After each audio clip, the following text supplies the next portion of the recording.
In Lakesh Alakin, everyone. I am so excited to have Natalia Price talk about. She has some upcoming Embodied Me Leadership 8-week programs coming up, but mostly today we're going to focus on the keys to embodied leadership, which is so important, and what that means to really harness your divine feminine and how to really co-create. So if you really want to harness your divine feminine and really work through some shadow and really get raw with these archetypes and everything that she has to offer, you've definitely come to the right place. And I love to say the same, but synchronicity is so important. If you're asking and you found this episode or you found me on YouTube, well, it was meant to be. So stay tuned till the end. Are you being called to remember who you truly are? Today's episode is going to blow your mind. I have the spectacular Natalia Price, a modern day priestess, who is here to share all the keys into leadership embodiment and how that can help you improve your life. What a joy to be here with you. I always love our depth of where we go together. So thank you for having me on your beautiful Abs- show. Thank you. Thank you. So I figured we'd just go ahead and dive deep into the keys of leadership embodiment that you wanted to discuss and just walk us through a little bit of your background, how you got involved, and then what you want to share with the world so we can spread it and have more beautiful women and men become part of this great program. Oh, thank you. Thank you. My own path in being able to even stand here and to present and to step forward as a mentor and a spiritual teacher was really a dream of mine to be able to have the confidence to show up and to serve my community as a priestess, to be able to bridge the spiritual world with psychology, with women's empowerment, and with leadership, with the programs that I offer, and to have a sacred business as a priestess. This is an answer to my prayer, and I'm so grateful. And to be able to make it relevant to help other women, that's been my biggest thing. I'm so grateful for my foundation of the 13 Moon Mystery School that I've been with for 20 years now. And to have a living mentor, teacher, Ariel Spielsbury, is just such a blessing. But for me, it wasn't always like this. I used to be so scared to speak in public. And whenever I was asked to speak, I would get so nervous and my heart would beat so loud and my blood would rush up and down my body and I would go blank and forget everything. It was horrible. And it would leave me sick to my stomach. I wonder if any of you can relate to this, Oh, right? yeah. And yet I know I wanted to guide women and help people. And I would see other women like my teacher who would speak so powerfully and I would be in awe thinking I could never be like that. And even whenever I would step forward to do things, it was like imposter syndrome, and my inner critic would just slay me. It would trigger all kinds of self doubt and insecurity. And especially, I don't know for you, Elena, but being from South America with a stay at home mother, it wasn't modeled to me to stand up and speak and to be a leader and to invest in myself. And even this whole rising of the feminine movement, it was something that came to me later in my life when I met my teacher and I came into the 13 Moon Mystery School. It was really by doing that deeper dive, working with the archetypes to be able to see myself from this greater way and doing the shadow work and alchemizing the blocks that really held me back and being able to recognize and observe where I compared myself and how much self-doubt was a part of how I moved in the world. I just thought it was normal. Talking about the alchemizing and really using these tools, I just wanted to take a little second and share this story because this is a testimonial of how powerful the work has been. Last week, I got presented with a bomb of bad news, with something that just totally knocked my socks. It's so valuable, and I love that sisterhood. I think that's really key too, because we're all, like you said earlier, we're all.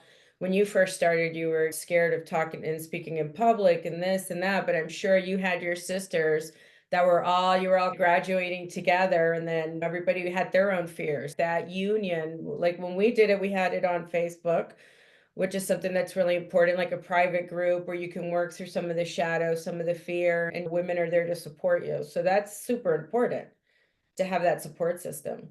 Yeah. And it just everything I've walked through in my own personal journey, that has been such inspiration that I want to assist other women to find this confidence to step into their leadership and to connect with the divine in a really grounded spiritual way so that they can find that sooner than it took me to be able to trust myself. And even now, you could hand me a microphone and I can trust myself that something good or something wise will come out of me when I really speak from the heart, because I've spent that time cultivating myself and getting clear on my message and what I'm in service to. And that took some time and dedication.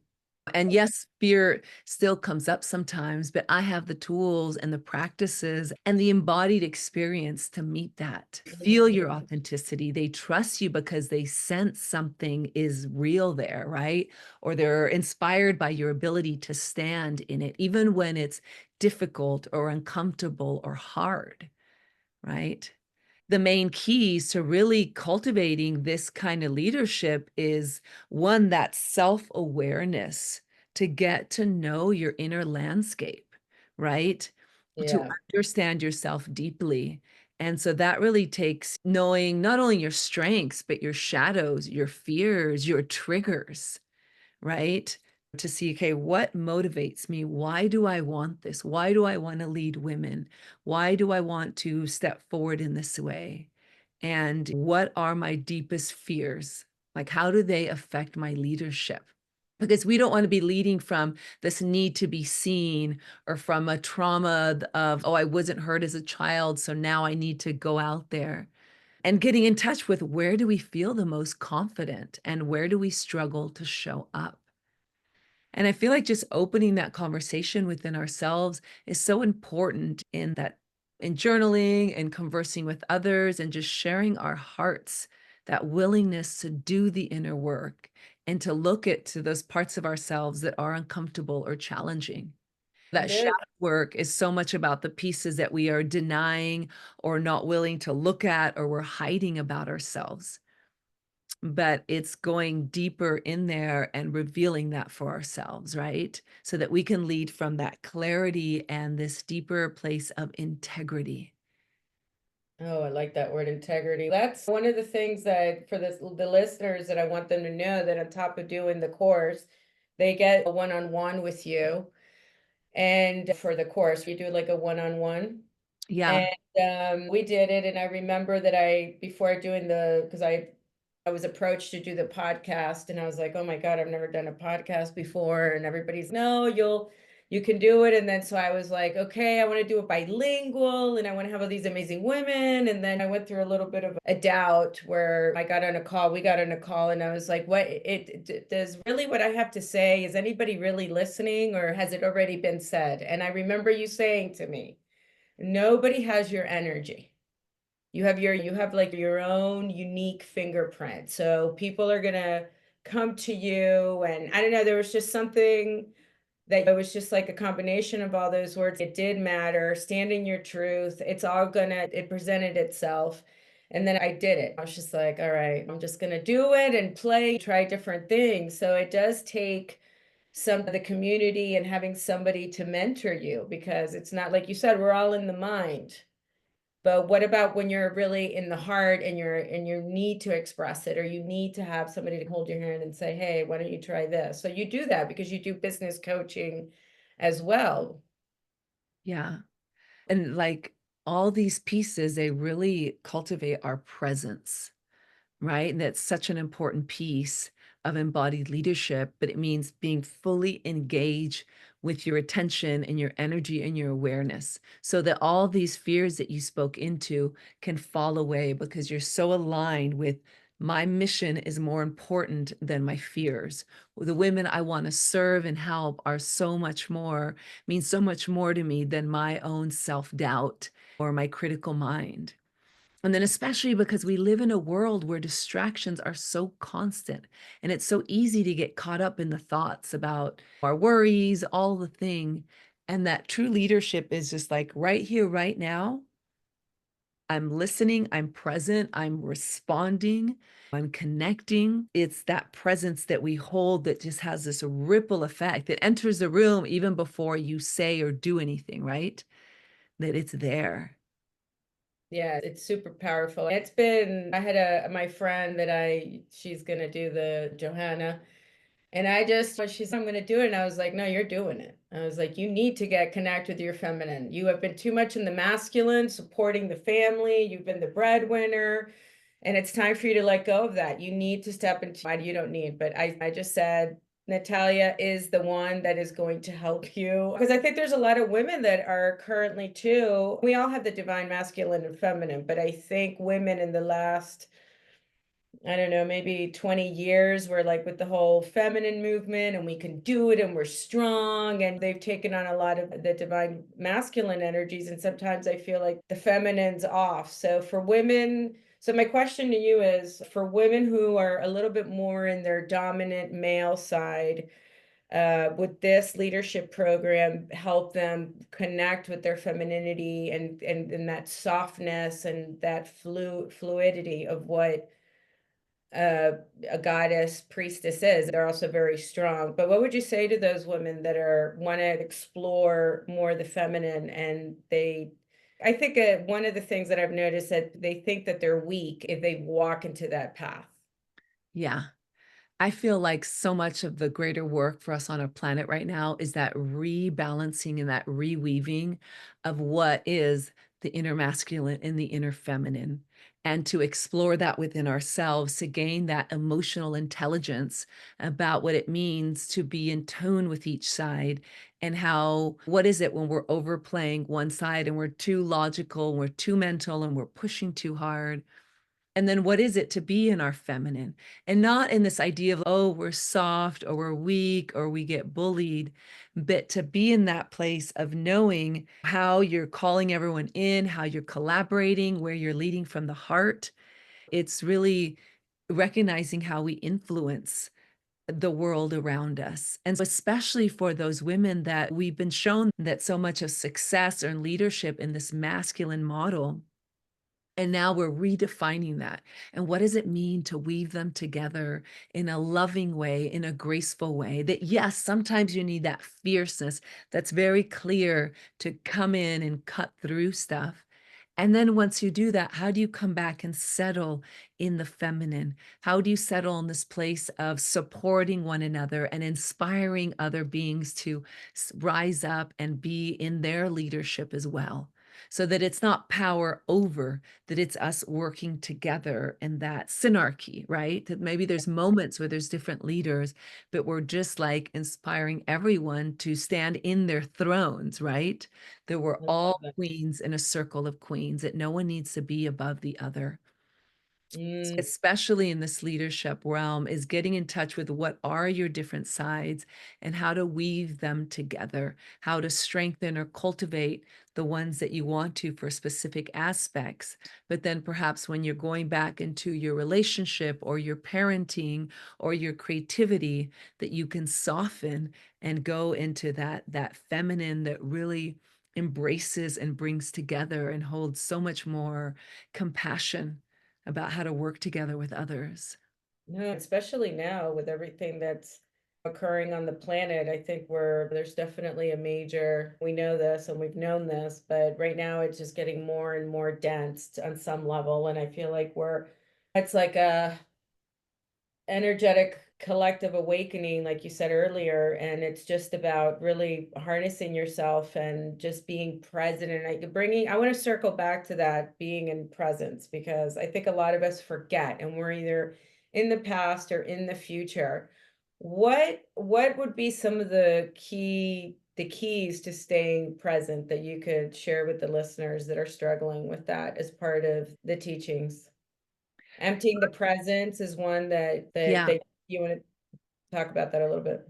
First, what I would say to people is to cultivate yourself, learn how to become still, how to train the mind to slow down and empty out, so that you can really lead with empathy, right? That you can have that emotional intelligence to just meet any conflicts with grace and communicate more effectively. And that means quieting yourself within. So spending time, especially in the morning, before you're getting tricked by the mind to go into your phone or your workout or the things to do or making breakfast, to just spend some moments in stillness and really using the breath as the most simple way to quiet the mind, to focus on the breath and choose a place in the body. Maybe it's the third eye, maybe it's the heart, maybe it's the womb, to focus there.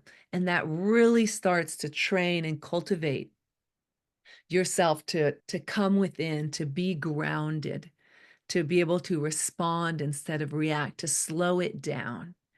And so that, yes, in other moments of the day when we do need to be full power, full on, we can, that trying to just find moments of stillness, of coming back to your breath, of being the witness, right? To be able to see, oh, these things are unfolding. I'm not getting just caught up in everything that needs to get done. And we like to That's call that the empty presence practice.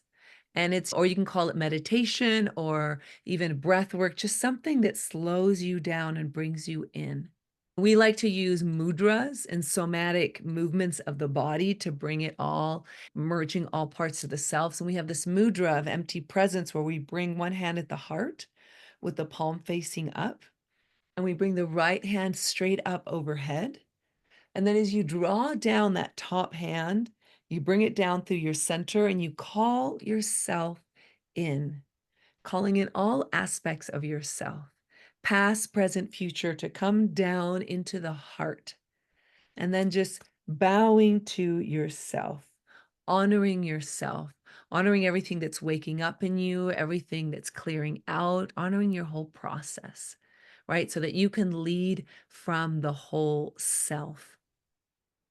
It's so important. That mudra alone has been a game changer for me. I have to say, I just love it. It really brings me in. And I do it now. Every time I start an episode, I'm always like, Yeah. somebody, and they're like, what is that? I was like, it's a mudra to call yourself in. Or I remember at the beginning, a couple of years ago when we started all this, and I was like, Natalia, I'm not going to do that in public. And you're like, no, don't worry about it. You just do a little gesture. For those that are listening on the podcast, I do have a video of YouTube, so I invite you to join us so you can see what we're talking about. But I remember you're like, just go like this and call yourself in. Sometimes I find myself doing just some type of a mudra, a little tiny mudra for myself to bring in. And then a reminder, I have a little tattoo that just helps keep me when I forget. Because I think we forget when we're so in our moment and we're so distracted with the phones and if your errands and business and this and that, we're just not present as much as we think we would like to be, or we say that we are. Yeah. Oh my God. Everything is about remembrance because we know all the stuff, but how do we bring ourselves back in? We remind to come back and be present. And sometimes, yeah, I make the movements just be really tiny. No one knows I'm doing it, to just call myself in and to bring in greater presence for myself, right? To, so that we can really check in that it's our heart, our spirit, our body, and our minds, that to really feeling the truth in our bones and letting that guide us. You know, so Right. many of Okay. us are taught to lead from the mind alone, but true embodied leadership really requires this deeper integration, right? Listening to our intuition, grounding in our bodies, and allowing our actions to come from that real place of alignment. Well, how long at the beginning? I don't know if you remember, it was quite, you've been doing this now for 20 years, but at the beginning when you were, because for, I have a lot of people write to me and they say, I'm just scared. I just don't know if I can do it. I don't know if they're just, people are stuck in fear. So at when you started speaking, public speaking and doing all that, realistically, how long did it take you finally where you were like, okay, I'm still going to get nervous, but I'm conquering this? Did it take you years or was it more just? It took me years only because I didn't put myself into situations where I needed to step up. I kept hiding out. And I was a performer, so I would do all kinds of dance and things on a stage, but I wasn't speaking and I would Mhm. hide from that. And so it finally it took me like saying, I want to do this. and setting a date for when I'm having a circle to then meet the fear and go there. And like I said, every time I lead, I learn so much of myself and I gain more confidence and courage, right? Because it Yeah, takes courage. courage to be seen, to speak your truth, to risk being humiliated or judged, right? To lead from a place of vulnerability. And it takes courage to stand up for what you believe in, especially when it's uncomfortable.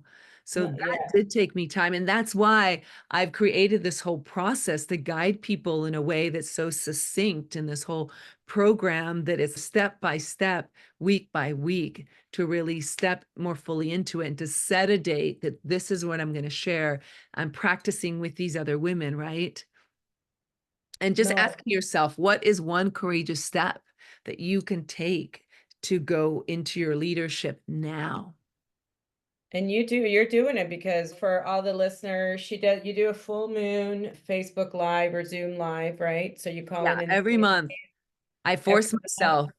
When COVID hit and I couldn't do in-person women's circles anymore, I just forced myself to go online. And I was so scared and I would month. get so nervous. I would take all this rescue remedy to calm my nerves and trying to figure out all the tech.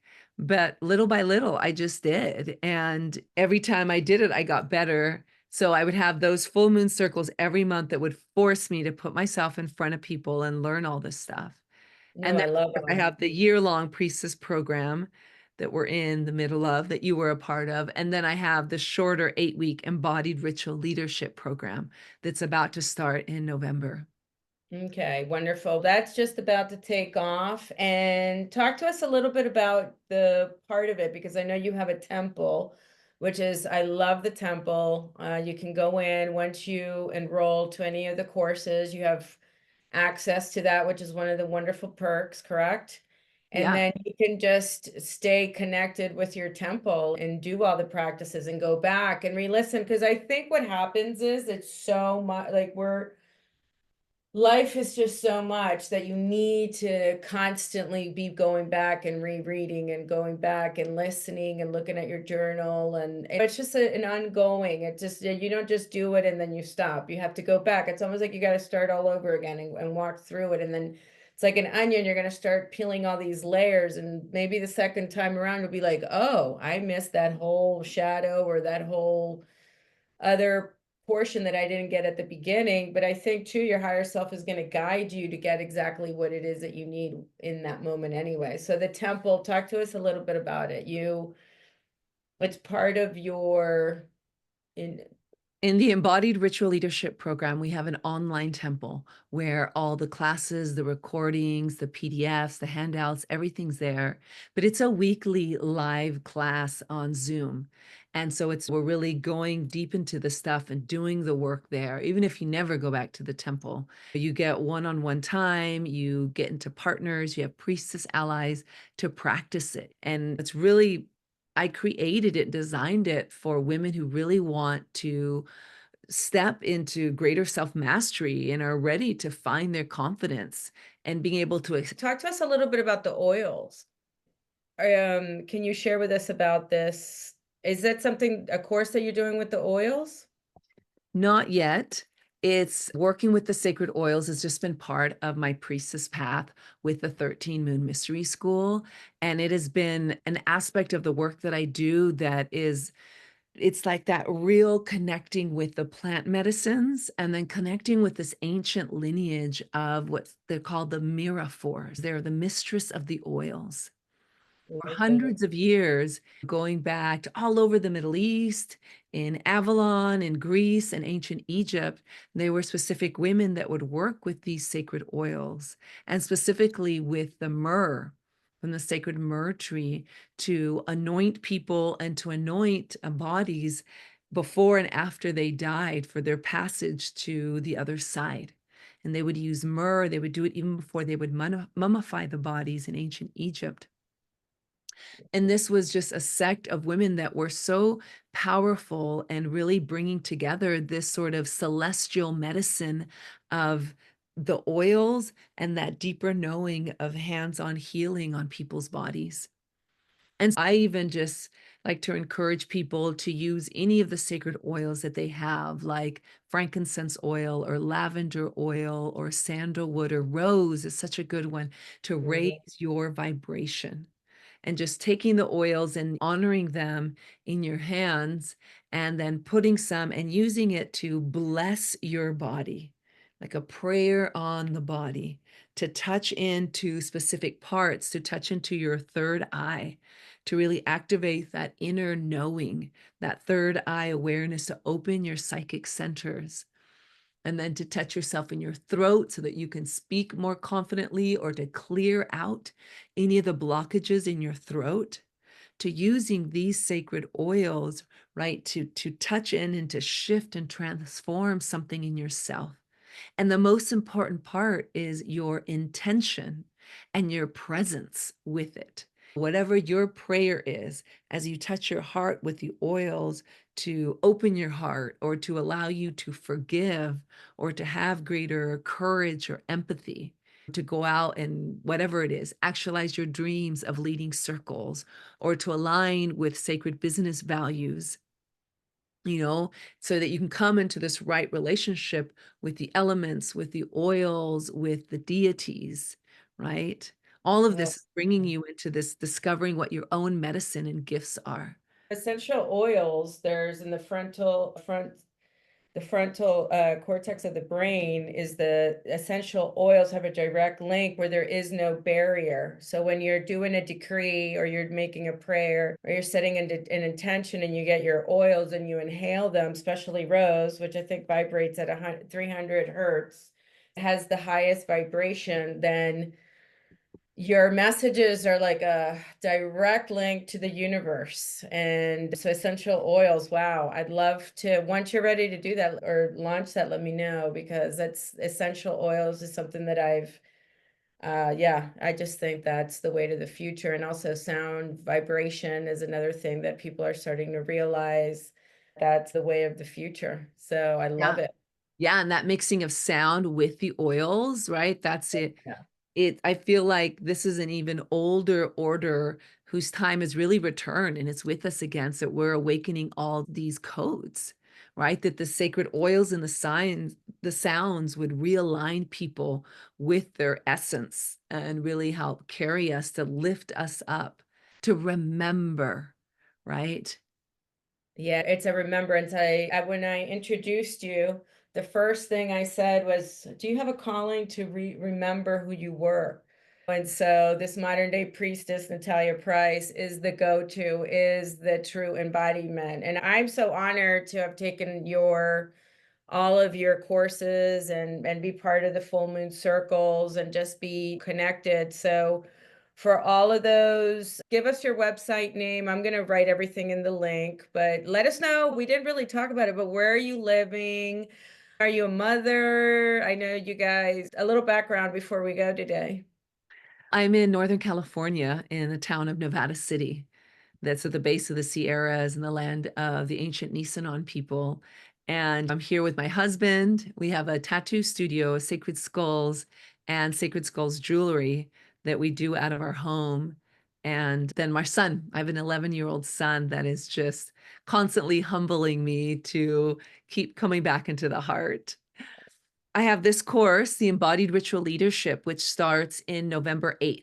It's an 8-week course that's really about assisting women to step fully into what they're here to do and to really learn that art of ritual and the inner work it takes to step into authentic leadership. So it's step-by-step teachings and tools and activations to support you as you explore what it means for you to step into that role of guide or facilitator.